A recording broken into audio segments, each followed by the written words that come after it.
Esto lo vimos la semana pasada, pero vamos a recordarlo, principalmente porque todos los reflejos que vamos a ver de aquí en adelante vamos a usar la misma estructura que hemos conversado del receptor, vía aferente, centro integrador. Y como recordarán, lo que empezamos a hacer ahora es empezar a ponerle nombres bien concretos. Es decir, el receptor para, por ejemplo, el reflejo de la respiración, primero son ¿de qué tipo? Quimioreceptores, porque detectan concentraciones de sustancias químicas, como en este caso los niveles de oxígeno, de CO2, principalmente. Vimos también que detectan el pH de la sangre, porque vimos que el CO2 y el oxígeno influyen en el pH sanguíneo. Y receptores son ¿de qué tipo? Quimioreceptor. Segunda pregunta que nos hacemos respecto a los receptores, ¿dónde se ubican? Y dijimos que en el caso de la respiración, estos quimioreceptores se ubican en arterias, principalmente, y particularmente en el arco aórtico y en los senos carotídeos. Es decir, son precisamente los vasos sanguíneos que traen sangre que viene saliendo del corazón. Por lo tanto, no sé si el que diseñó esto tenía eso como claro, pero dijo, ¿qué mejor representación de la concentración de gases? ¿Qué es lo que viene saliendo de los pulmones y el corazón? Una vez que se detectan estos niveles de gases, tengo que llevarle la información al sistema nervioso central para que me diga qué hago con esto que está pasando. Porque si todo está bien, seguramente no van a haber cambios. Pero si se están alterando estos niveles de gases, algo habrá que hacer. ¿Cómo viajaba la información entonces? ¿Cuál era la vía aferente para llevar la información? Dijimos que era el 9º y 10º par craneal. Ahí tenemos la vía aferente para el reflejo de la respiración. El glosofaringeo y el nervio vago.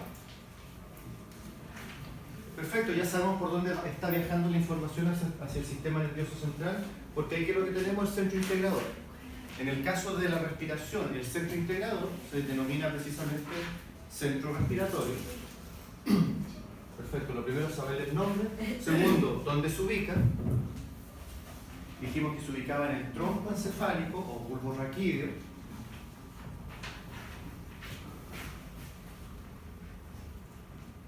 Pero que en este caso particular estaba formado a su vez por 4 áreas que tenían funciones diferentes en el control y regulación del ciclo respiratorio. Y dijimos entonces que habían 4 áreas. Una área neumotáxica que inhibía la inspiración y una área apnéusica que la estimulaba. Y comentábamos de que en realidad el centro respiratorio de lo único que se preocupa es de activar y desactivar la inspiración, porque ese es el proceso activo dentro del ciclo respiratorio. Porque la expiración, que es exhalar y eliminar los gases que están en los pulmones, era un proceso pasivo que no era más que el retorno a la posición normal, al volumen normal de la caja torácica. Por lo tanto, del momento que se estimula la inspiración, se activan todos nuestros músculos inspiratorios. ¿Con qué fin? Expandir la caja torácica, lo cual va a generar una presión negativa que, sincronizado con que yo dejo abierta las vías aéreas, el aire entra en forma natural. Pero si yo suelto los músculos respiratorios, los relajo, naturalmente la caja torácica vuelve a su tamaño y al igual que el émbolo de una jeringa, el aire va a tender a salir en forma natural siempre que todas las vías aéreas estén abiertas para eso, porque si yo las bloqueo, el aire no va a salir. Ahora, no sé si está de más, pero recordemos que los pulmones nunca quedan sin aire. ¿Sí? Eso se ve en fisiopatología, se ve más, y después cuando ve la anestesia se ve con mayor razón que hay distintos tipos de volúmenes que se mantienen dentro de los pulmones. Si el pulmón queda totalmente vacío, se colapsaría y no tendría la fuerza, los músculos respiratorios no tendrían la fuerza de volver a separarlos, porque la presión negativa sería muy fuerte. Así que siempre hay un volumen residual que mantiene los pulmones con cierto nivel de expansión. Okay. Solo nos preocupamos de inhibir y estimular la inspiración, pero algo que puede ser muy importante es con qué frecuencia esto va a ocurrir. Porque si la información que le llega al sistema nervioso es que mis niveles de oxígeno están bajos, hipoxia, o a lo mejor los de CO2 están muy altos, hipercapnia, a lo mejor lo que yo necesito es, además de seguir generando el proceso respiratorio, es que la frecuencia aumente. Necesito ventilar con mayor frecuencia, taquipnea. Y esa regulación de la frecuencia está dada por las otras dos áreas, que es la área de la inspiración y la área de la expiración. ¿Cierto? Dijimos que esto estaba mal. Perfecto, nuestro centro integrador entonces siempre está en el sistema nervioso central, no nos olvidemos, en este caso en el tronco encefálico. ¿De acuerdo? El centro integrador tomó la decisión de lo que hay que hacer y ahora tengo que llevar la información a los efectores para que hagan el trabajo y generen la acción que yo necesito. Por lo tanto, nos tenemos que preguntar cuál es la vía eferente en la respiración y dijimos que era el nervio freno. Principalmente estos nervios, que son dos, uno derecho y uno izquierdo, son los que inervan el diafragma y a los músculos intercostales. Y al decir eso, ya entonces estamos reconociendo e indicando cuáles son los efectores. Y recuerden, siempre los efectores son músculos o glándulas. Aquí se confirma nuevamente, porque los efectores son precisamente los músculos respiratorios, músculos intercostales y diafragma. Ahora, ¿por qué es importante conocer esto?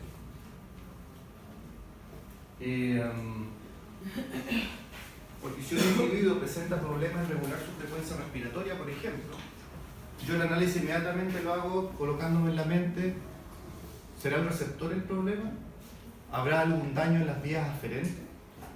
O si el individuo acaba de sufrir un traumatismo, ¿por qué por un traumatismo severo puede haber un paro cardiorrespiratorio?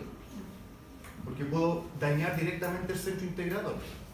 No digo dañarlo directamente, pero recordemos que cualquier daño que ocurra en la zona adyacente a alguna zona nerviosa, como un hematoma, que comprima el centro respiratorio, que baje la irrigación del centro respiratorio, este ya no funciona adecuadamente, y aunque el receptor y la vía aferente estén mandándole la información de lo que necesito, no puede responder. O hubiera, no sé, algún traumatismo torácico que dañe los nervios frénicos, por ejemplo. O de frentón, hay una parálisis de los músculos respiratorios por algún fármaco, como veíamos en la contracción muscular, que está afectando el funcionamiento neuromuscular. Hemos dicho muchas veces que con los tóxicos, ¿por qué mueren cuando hablamos de la mosca? Porque el tóxico bloquea la placa motora, así como de muchos músculos, de los músculos respiratorios. Entonces, aunque tengo todo mi arco reflejo perfecto trabajando, el último punto, que es estimular al músculo para que se contraiga o se relaje, falla. Y con todos los reflejos que vamos a ver más adelante es lo mismo. Entonces, cuando uno ve que hay cierta pérdida de reflejos, y en realidad cuando nosotros hablamos de reflejos, uno tiende a pensar más en los reflejos voluntarios. Cuando hay un problema en la marcha, problema en la postura, que se empiezan a evaluar dolor, etcétera, que lo vamos a ver al final del capítulo. Es lo mismo, porque si hay problemas en el movimiento del miembro posterior y evalúo ciertos reflejos, esos reflejos también tienen receptores, vías aferentes muy bien identificadas. Por lo tanto, si falla un reflejo, está fallando tal nervio y puedo analizar. En el fondo es como analizar cuando una máquina falla. Es como cuando no prende la lámpara, ¿sí? Yo tengo que revisar desde que haya electricidad en el enchufe hasta que haya una ampolleta puesta. Y ahí solucionamos el problema. Al final somos una máquina. Pero para conocer, es como la primera clase, como el mecánico. Tengo que conocer el funcionamiento de esta máquina para yo entender qué es lo que puede estar fallando. Entonces, habiendo un poco ya recordado todo esto, pasemos al segundo reflejo, que es el control. Sí, perdón. En humanos existe una cosa que se llama el síndrome del opérculo torácico, que es una compresión a nivel del plexo braquial. Ya. En humanos eso genera alteraciones respiratorias. ¿Eso existe en animalitos de otra índole? Del momento que los animales tienen plexo braquial y Pero que puede ser comprimido porque es el síndrome por compresión. ¿Y por qué ocurre en humanos? Primera vez que lo escucho, estoy solamente tratando de Porque descifrarlo. se comprime a nivel de los escalones. Y se comprime. ¿Qué es lo que comprime al plexo? Una alteración muscular.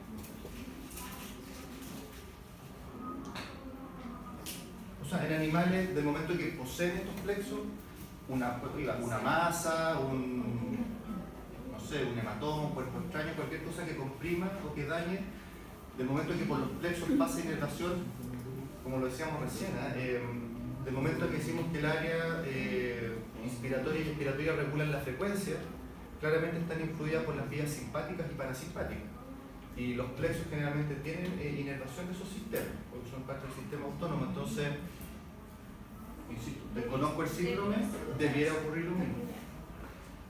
¿Y cómo uno entonces puede abordar eso? Conocer ubicación del plexo braquial, los nervios que salen del plexo braquial, a dónde inervan, y si yo sé que esas zonas están fallando, mi primer análisis, a ver, analicemos la zona del plexo. ¿Y el freno con el animalito igual pasa con el freno? Mire, ve. No lo sé. Ahí no lo sé. Pues efectivamente es así. Se le podría afectar la respiración, absolutamente, sí.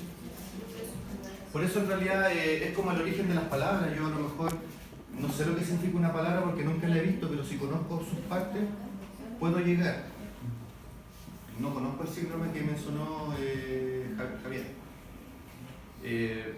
Pero si uno empieza como a analizar la máquina de los cables, porque al final es un sistema de cables, puede igual llegar a ciertas conclusiones.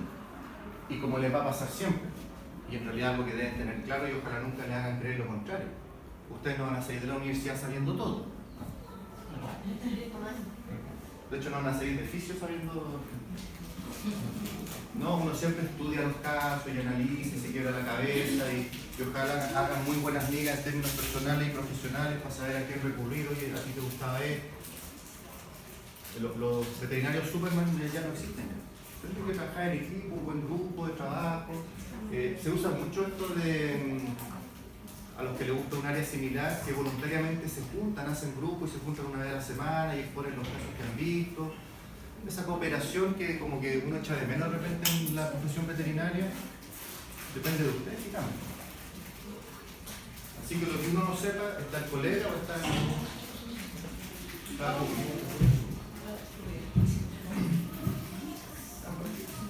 Segundo entonces, reflejo de la presión sanguínea.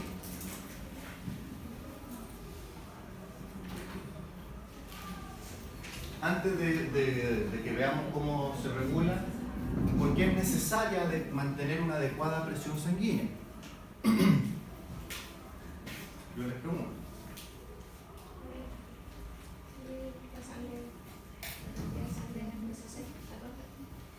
Sí, un poco para mantener la perfusión de todos los tejidos del organismo, ¿sí? Es como homologar la pregunta, ¿por qué es importante que en una casa haya una adecuada presión? En el sistema de agua, ¿no? Sí, en la cañería de agua. Porque si no, como dijeron otros, no se me prende el California. O yo doy la llave y no sale la agua que yo necesito.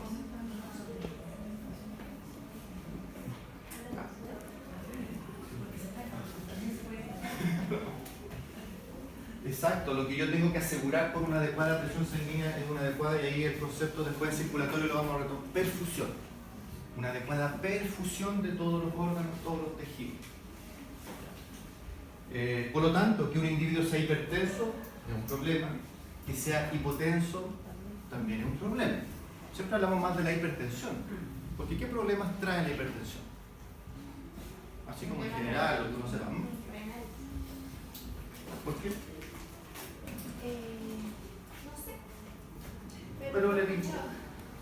En gatos es típico que cuando tienen problemas renales se quiere ver si son hipertensos para manejar eso y así ayudar a que el problema renal no sea así. Ya.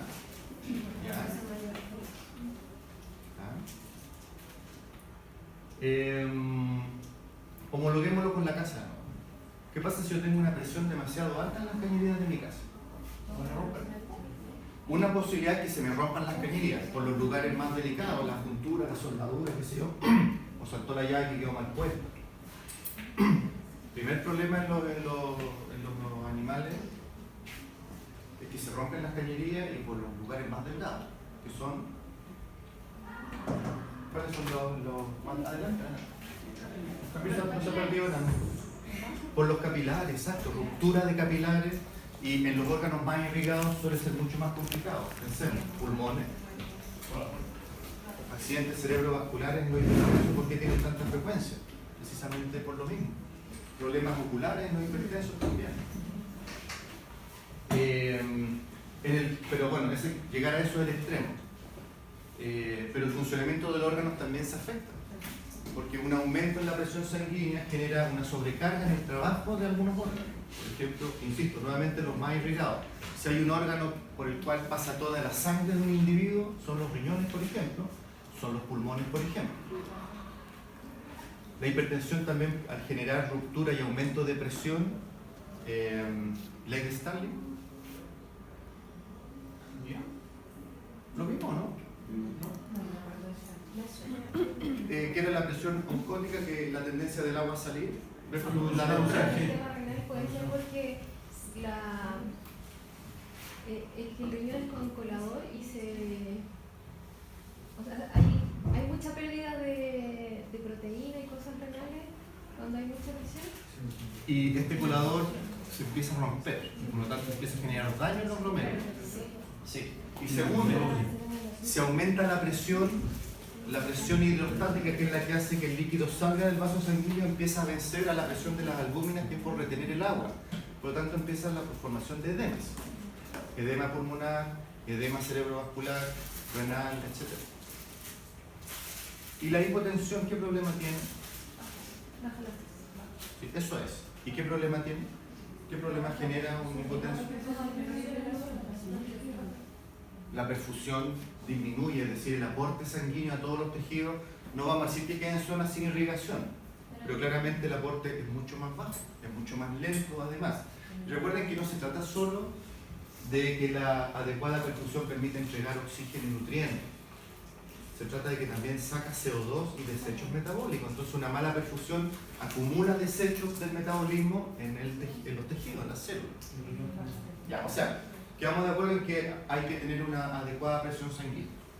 ¿Sí? Estamos de acuerdo en eso. Bueno, ¿cómo se controla entonces? ¿Cómo el organismo se da cuenta que hay problemas en la presión sanguínea? Y nos lleva a la primera parte de nuestro arco reflejo. Receptores. ¿Dónde están los receptores que detectan esto? O mejor dicho, primero, antes que eso, ¿qué tipo de receptores son?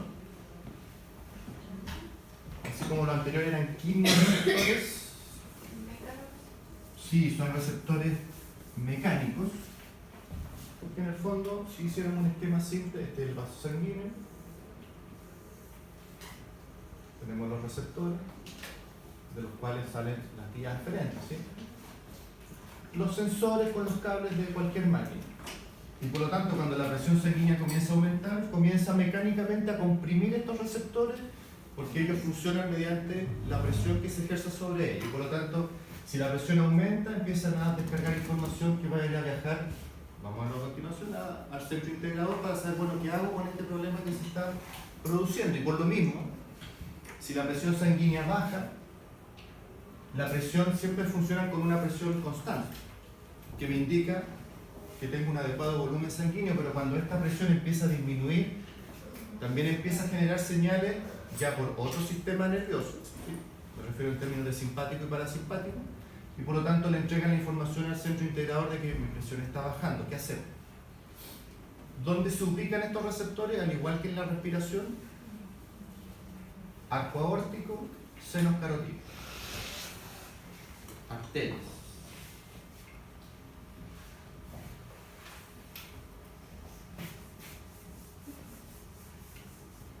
Bueno, baroreceptor, baro significa presión.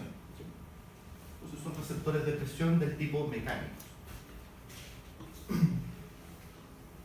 Porque en el caso del quimioreceptor, ¿cómo? Yo sé que ustedes se lo han preguntado, pero no se atreven a preguntar. Pero un quimioreceptor, ¿cómo sabe que hay mucho oxígeno? O que hay mucho CO2, o mucha glucosa.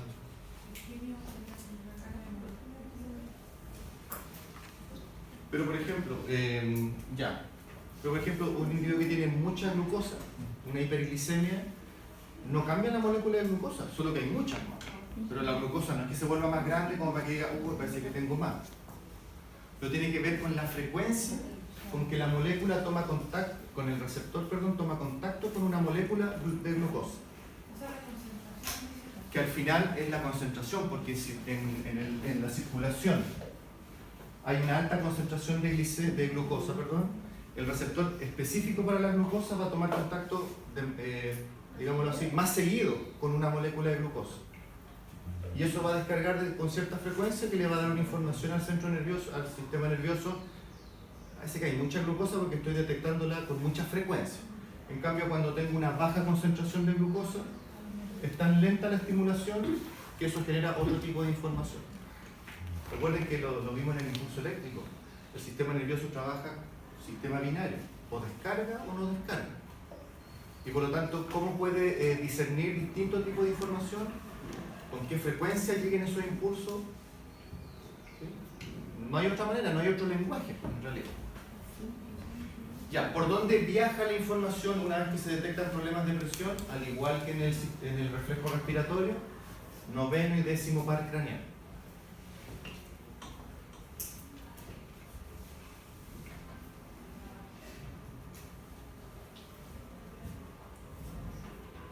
¿Noveno par se llama?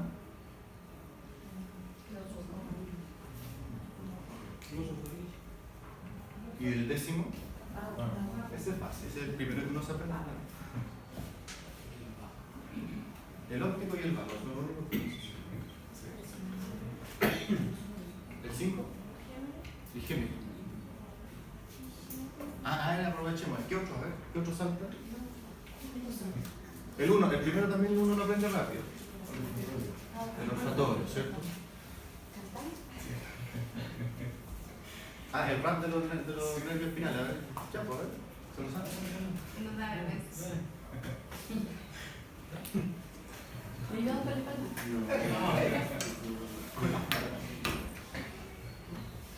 Pero es importante, el último, el espinal accesorio.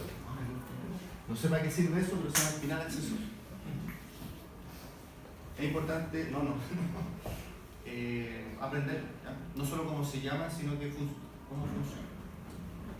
Bueno, una vez que se detecta un aumento, una disminución en la presión sanguínea, tengo que informarle a mi centro integrador que algo está pasando. ¿Dónde se ubica el centro integrador que regula la presión sanguínea? Primero se llama el centro vasomotor o también lo llaman el cardiovascular. El centro vasomotor o cardiovascular. Y se ubica, al igual que el centro respiratorio, en el tronco encefálico. De hecho, anatómicamente muy cercano al centro respiratorio.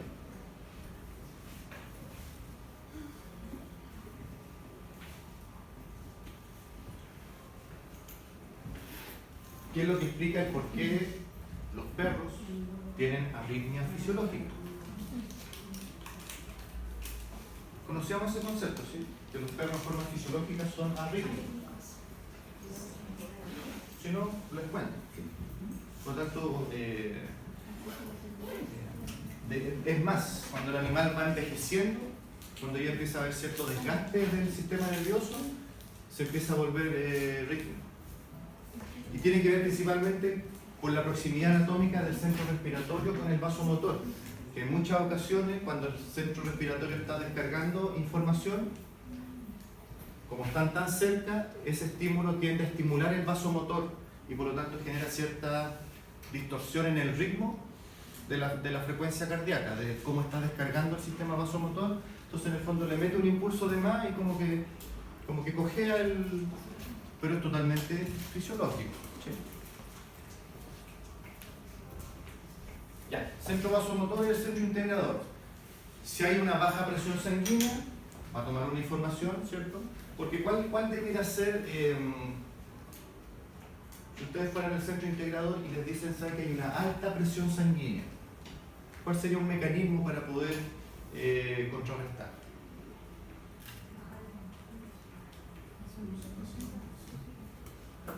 ¿Bajar qué? Bajar la frecuencia cardíaca. ¿Qué otra cosa puedo hacer? Porque bueno, perdón. La pregunta es que si usted fuera al centro integrador y le llega la información de que la presión sanguínea está muy alta, ¿qué medidas tomaría? Es decir, si tengo una alta presión contra las paredes de las cañerías, si las contraigo, aumento la presión. Sino que las puedo un poco dilatar, un poco, sí. Un poco de vasodilatación, sí, por eso se llama centro cardiovascular o vasomotor, porque los efectos no van solo a los vasos sanguíneos, sino también al corazón, en términos de frecuencia cardíaca.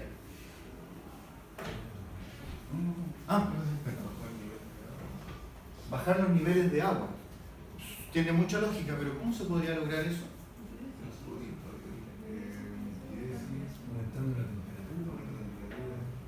Aumentar la temperatura, ¿cómo va a hacer que sude? La gente que es hipertensa suda más.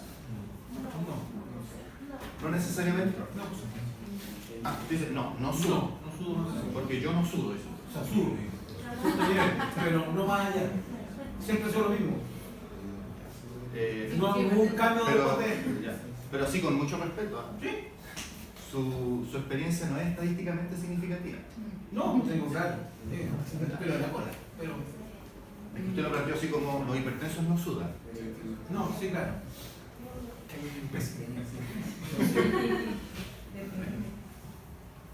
Es su testimonio.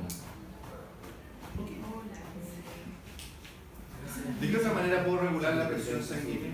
Lo vamos a ver cuando veamos el control de la sed. Ahí como que retomamos esto, porque otra posibilidad es aumentar la excreción de sodio por los riñones. Pero se logra el efecto. Porque sería, por ejemplo, inducir la diuresis sería un efecto muy bueno. Inhibiendo la antidiurética, así como, igual es complicado. Pero claro, si yo excreto mucho sodio, y el sodio es el principal electrolito que retiene agua en los vasos sanguíneos, por eso usted tiene que echarle poca sal a la comida, por ejemplo. Lo hace, ¿no? Han hecho nosotros. Ya, listo. Es complicado. ¿Una glucosa puede ser común? ¿Perdón? ¿Una glucosa? Como para captar agua también. A ver, pero desarrolle más la idea porque no está bien. O sea, como hacer el mismo efecto del sodio, por decirlo así.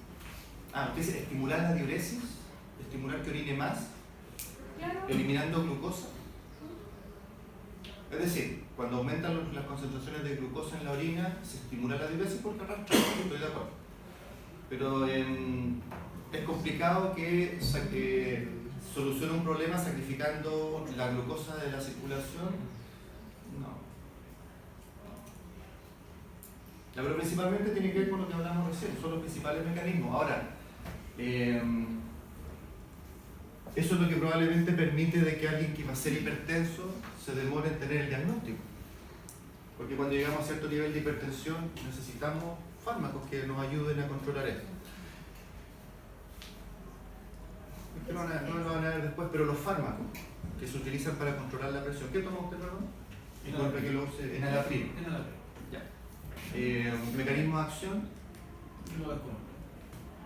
Ah, usted toma cosas y no Dijo el médico que toma esta wea. También yo la hago. Ya, no, está bien. Mi abuela, por ejemplo, usa clonazepam. ¿Y qué mecanismo de acción tienen esos fármacos?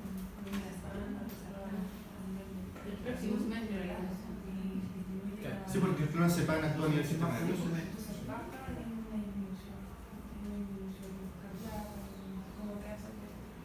¿Y la hidroclorotiazida qué hace?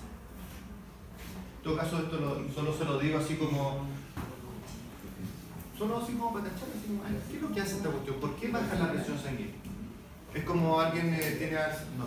Bueno, pero si alguien tiene, por ejemplo, alza de... Ah, ¿usted toma algún hipoglicemiante? Sí. El Glaformin, ¿cierto? ¿Por qué me baja la glicemia? Y más que a lo mejor por usted, sino que como son medicamentos que se usan en animales también. Bueno, en el caso de la presión sanguínea, somos animales. ¿Qué quiso decir? ¿Que somos animales? Es el grupo de fármacos que regula la presión sanguínea que se llaman los inhibidores de la ECA. ECA. Lo vamos a ver más ratito, así que tranquilo. Pero ECA es la enzima convertidora de la angiotensina. Pero no lo anoten, porque lo vamos a ver, no lo anoten. Si lo vamos a ver después. Porque eso nos obligaría a entrar a conversar qué es la angiotensina. Y porque eso afecta la presión sanguínea y eso lo vamos a ver después. Bueno, se toma la decisión de que hay... Ah, y si hubiera baja presión sanguínea y usted fuera al centro integrador, ¿qué hace? Ya hay la vasoconstricción, porque aunque tengo menos Ahí volumen, hago recupero la relación contenido-continente. Ahora sí, de alguna manera retengo agua en la sangre, y eso ¿cómo lo logro? Aumentando la retención de sodio. Y ahí participa la ECA. Ahí lo vamos a hablar. ¿Cómo le llevo la información a los efectores para que hagan lo que tienen que hacer? Principalmente las vías eferentes están en manos del sistema simpático, regulando tanto la frecuencia cardíaca como también el calibre de los vasos sanguíneos.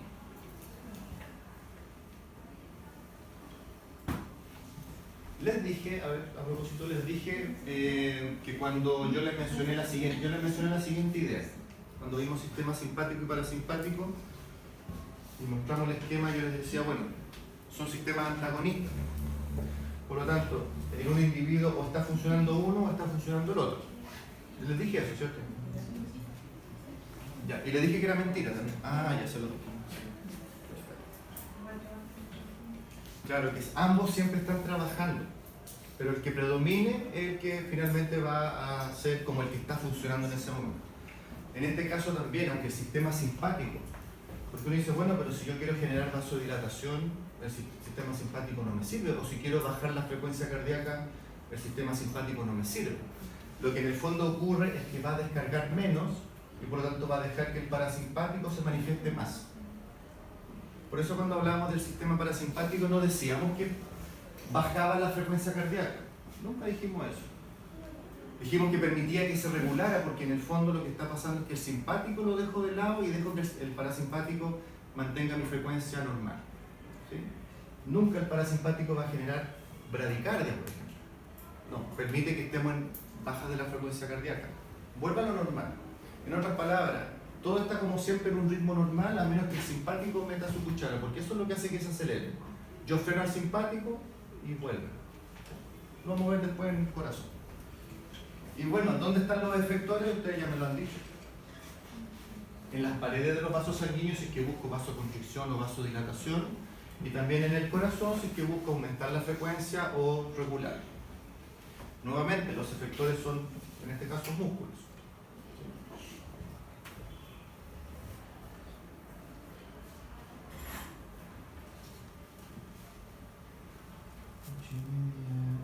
Hagamos un 15 minutitos y volvamos. Vamos a rematar esto, que son 2 diapos con un trabajo que van a hacer ahora local. ¿Sí? Por nombre. ¿En serio? Pero lleguen primero a eso. Primero, el tamaño pupilar está controlado principalmente por 2 músculos. El esfínter pupilar está principalmente regulado por las fibras parasimpáticas y por lo tanto el efecto que tiene este músculo es de dilatación de la pupila.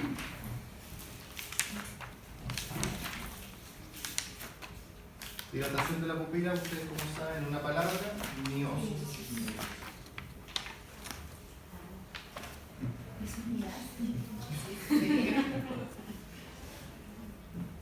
Y por otro lado tenemos el músculo dilatador pupilar, que está controlado por fibras simpáticas y que por lo tanto producen midriasis.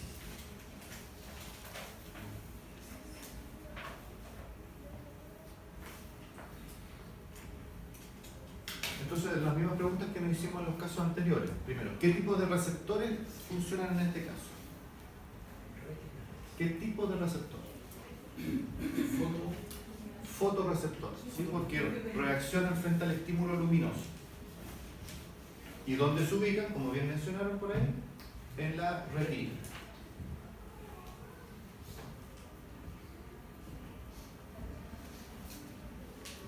Ahora,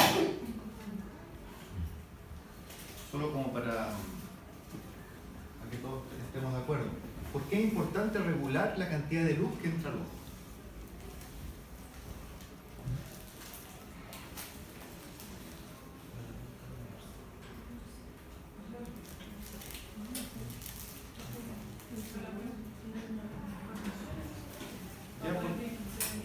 Identificar el entorno. Porque si estamos de noche, por ejemplo, ¿sí? Una escasa cantidad de luz no nos va a permitir, ¿cierto?, distinguir las imágenes con toda la claridad que necesitamos. Es bastante lógico. Ahora, eso depende de otras estructuras, que lo vamos a ver después en el órgano de los sentidos, y eso también varía mucho entre los distintos animales. Porque los animales que tienen hábitos nocturnos, claramente, no solamente tienen la capacidad de aumentar el tamaño pupilar de manera importante, tiene que haber algo más en ese ojo que permita que puedan ver de noche. Tiene que ver con el tipo de células y la cantidad de células que se encuentran en la retina. ¿Profe? Conos, bastones. Y mucha luz, mucha radiación. Y esa es la pregunta que viene ahora. ¿Se puede dañar entonces los receptores? Es que diferenciemos el concepto de radiación y de luz. Porque usted saca una radiografía y se irradia completo y no vio ni una luz, ¿cierto? Pero ¿por qué un exceso de luz también es un problema? Y se entiende muy claro cuando ustedes están durmiendo en la mañana y le prenden la luz. Se encandila, es decir, el exceso de luz satura los receptores de la retina y por lo tanto no veo nada. Y ahí ¿qué es lo que afecta? Que lo vamos a ver después también. Y en el fondo igual deben saberlo. Los receptores que están en la retina se adaptan a la cantidad de luz. Por lo tanto, se vuelven mucho más sensibles cuando hay bajas cantidades de luz, una manera de adaptarse, ¿cierto? Y por lo tanto son menos sensibles cuando hay mucha luz, porque en realidad no necesito tanta sensibilidad porque tengo la imagen con mucha claridad. Entonces, si además estoy en un ambiente oscuro, en que mis receptores están altamente sensibles para poder funcionar con una mínima cantidad de luz, y yo te prendo la luz o te coloco la linterna en el ojo, se satura, ese es el concepto, se saturan los receptores y finalmente no veo nada. ¿Qué es lo que, no sé si lo comentábamos acá, pero alguien se ha hecho exámenes de fondo de ojo, ¿lo hablamos? ¿Sí? Qué bueno, me alegro. Pero si han tenido que acompañar a alguien, lo primero que le colocan, le hacen un examen previo y le colocan unas gotitas en los ojos, ¿sí? Que son midriáticos y que dilatan las pupilas con el fin de poder hacer una observación mucho más clara. Pero ¿qué le pasa a la persona que recibió la gota? ¿Por qué le dicen usted no puede, ojalá no se vaya solo, no maneje después? Porque en el fondo el ojo pierde la capacidad de regular la cantidad de luz que va a entrar porque las pupilas quedaron dilatadas y paralizadas. Porque está el sistema simpático, está completamente por sobre la acción del sistema parasimpático. Después de unas horas el efecto gradualmente empieza a desaparecer y se empieza a ver. Pero el que ha recibido esas gotas ve exactamente todo encandilado, hay un exceso de luz que no le permite ver adecuadamente. Ok. Tiene sentido que regulemos la cantidad de luz, así que aprendamos. ¿Cómo viaja la información? Ya que los receptores están en la retina, y la retina no es más que la prolongación del nervio óptico hacia el interior del ojo. La vía aferente, la que lleva la información, es el segundo par craneal o nervio óptico. La vía aferente del reflejo pupilar, entonces, es el nervio óptico.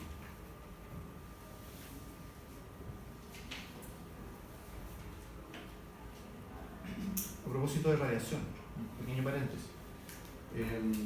¿Qué es una catarata en términos médicos? ¿Qué es alguien que sufre de cataratas? ¿Qué es? ¿Nube dónde? No da nada. Sí. Es importante diferenciar cuando esa opacidad, para que no le digamos nube, esa opacidad puede estar en la córnea, o bien puedo tener una córnea transparente y a través de la pupila ver que hay una opacidad en el interior, que es el cristalino. Las cataratas es la opacidad del cristalino. ¿Sí?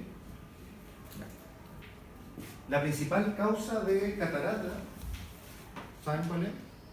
Ahí les conté el chiste el final antes del chiste. La radiación solar. La principal causa de cataratas actualmente no es ni la edad, ni la diabetes, que es una causa de cataratas también, la radiación solar. Por eso en realidad en estos tiempos, así como hay que protegerse de la piel en exceso por la radiación solar, el usar lentes de sol y buenos ya no es un lujo ni una onda ni para verme mejor, es una necesidad. Ojo con eso.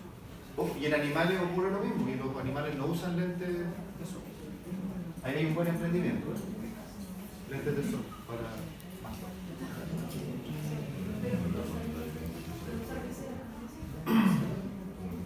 Sí, sí.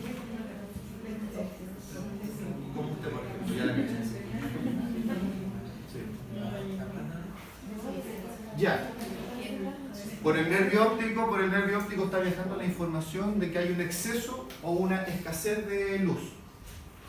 Y por lo tanto, tengo que avisar al sistema nervioso central que algo tenemos que hacer al respecto.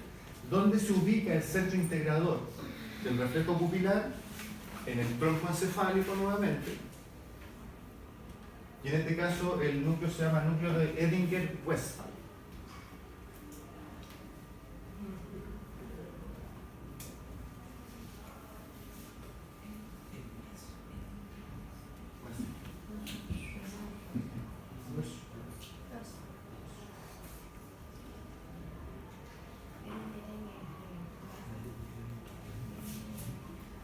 Si hubiéramos descubierto acá todo esto, sería, no sé. Claro, el núcleo de Pérez González. Américo Chico.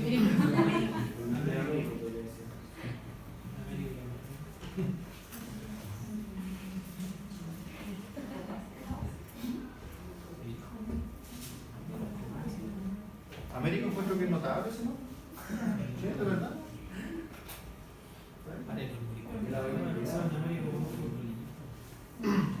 ¿Un futbolista que se llama Américo?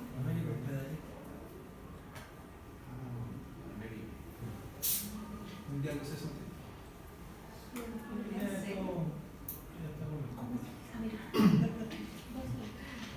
Entonces, si me permite el paréntesis, tengo una historia propia.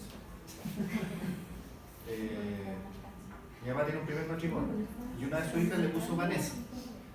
Maísa. ¿Vanessa? Maísa. Maísa. Sí, Maísa. Que es portugués. Yo un día preguntándole que por qué le puso Maísa a su hija. A mi hermana, lo que pasa es que cuando el joven fue a Brasil y en un cabaret se enamoró de una vedette que se llamaba Maísa. Y en honor a ella le puso el nombre de la hija.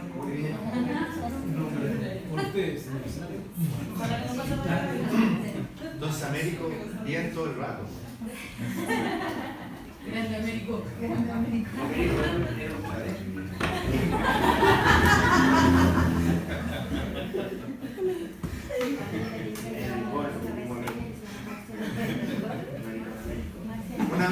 Una vez que el centro integrador, para que no perdamos tiempo en el trabajo que tienen que hacer, si es verdad eso.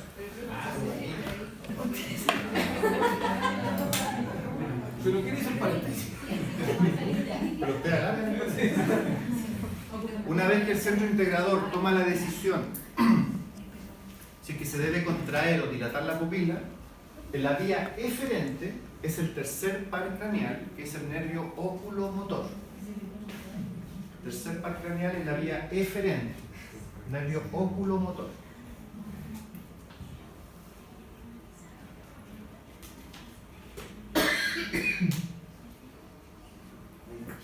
Nervio que tiene, desde ya podemos entender, fibras simpáticas y parasimpáticas, porque por este nervio viaja la información que va a decir que se contraiga o se dilate la pupila. Tal vez es bueno que hagamos una aclaración. Nervio y neurona no son sinónimos. Uno dice, bueno, pero ¿cómo en un nervio van a ir las dos? Un nervio es un ramillete, es un paquete de neuronas que de cierta manera se pueden bifurcar y llevar información de distintas partes, de distintos lugares. ¿De acuerdo? Y bueno, y como ya vimos al principio, ¿cuáles van a ser los efectores? Los músculos, nuevamente, músculos, que regulan el tamaño pupilar. Y dependiendo cuál es el sistema que está estimulando, simpático o parasimpático, van a actuar o sobre el esfínter pupilar o sobre el músculo dilatador de la pupila.